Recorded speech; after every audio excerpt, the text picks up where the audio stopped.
Long day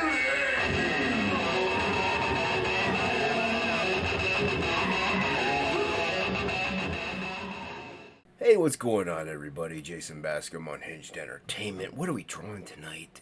We're doodling up a Ghost Rider. I believe I doodled this. I say doodle because this is a doodle on the art department with JBot.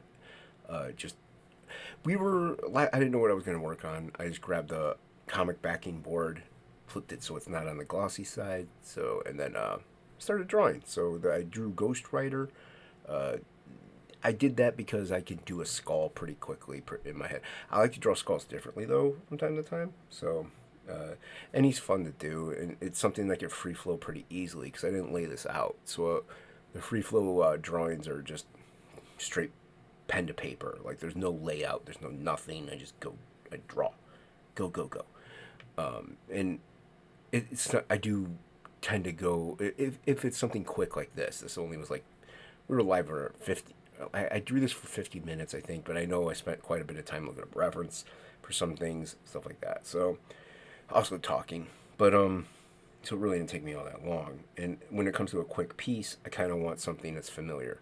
That way I can easily block it in. And there's not much thinking involved at that point, because if you're thinking about it, you're going to slow down quite a bit. So, and what I experiment with more, it would be stuff like the markers that I use. So I do go in with some Ohuhu markers, and it's not something that I'm the most skilled at, but I enjoy using them, and it's something that I try to add into my skill set because my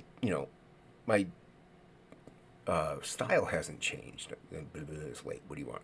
My style hasn't changed, but I still try to incorporate different techniques, different things, different materials, different mediums, and what I'm comfortable with. I'm comfortable drawing skulls. I'm not super comfortable with the markers. So it's a give and take. And I recently got some watercolor pens, so I'm going to try those out.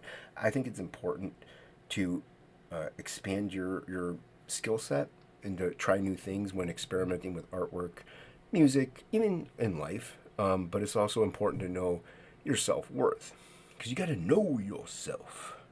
You got to know the enemy.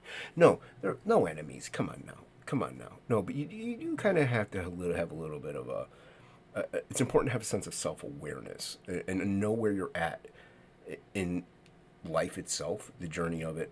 And life can be art. Life is art to me. And it can be anything, really. Life can be life.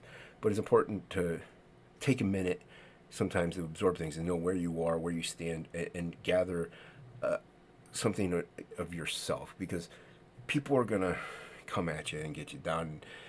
If you work hard enough at something for a long enough period of time, you do something, or you're working at something hard, it's important to know, look, I suck at this right now. I am self-aware of it, that I'm not good, but I can reach out to people and say, hey, where do I need to improve if I need to? Or I could just work at it. Like Dimebag Daryl from Pantera, like, he got a guitar, went into his bedroom, and a week later he came out and he was a genius. So some people just practice really hard, but he did listen to, I guess, a lot of Eddie Van Halen and stuff like that. Anyway, this isn't about that, but it is about that self-awareness. He knew he sucked, and he knew he had to learn.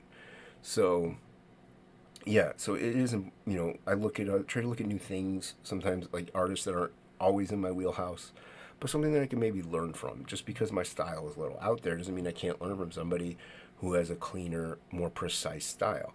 I can, adapt. Oh, this is how they're feathering these lines. This is how they're doing this. I can incorporate that trick there.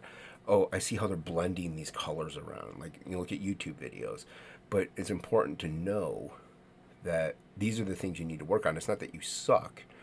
It's just that you haven't learned that and adapted it and incorporated that into what you do yet fully. So, like, I guarantee you I can look back at this probably in 5 years. Knock, I'm still alive. But look back on this in 5 years and I think this drawing sucks. I could be like, oh, it was terrible because I'm not really using the markers the way I do now, or something like that. So, it's all about being present in the moment. Is very key. You do want to have a future goal. You don't want to forget the past, but you do want to live in the now. So, I live in the now, like a guru up in here. No, I mean, I don't know. It's just something I've thought about. I've heard plenty of people like, oh, I suck, or this is terrible, or people don't, nobody likes what I do. It's like, well, no, it, being too negative destroys your sense of self-awareness because you're not looking at what you are good at. So, obviously advancing the things that you are good at, try to make them an expert level almost, but then also incorporate things you suck at, and those things are going to also eventually turn into things that you're insanely good at. Inkspots is learning new coloring techniques. Check out Frog G, link in the description below. So he's learning new ways to do things. He's trying different things, and that's great. But he has that self awareness. He's not good at this right now, but he will be later. So I didn't scan this. So here you go. There you have it, everybody. Thank you for watching. Check out the video I have over here, and hit the button over here. Really appreciate it. Hit the little thummy guy. Also, check out the links in the description below, please. Frog G2, working hard on that. I'm like 48% half there with the line art. So check out Absolute One Stormy Night. That's also, you can get that on my Big Cartel. Really appreciate everybody for watching. As always, have a great one.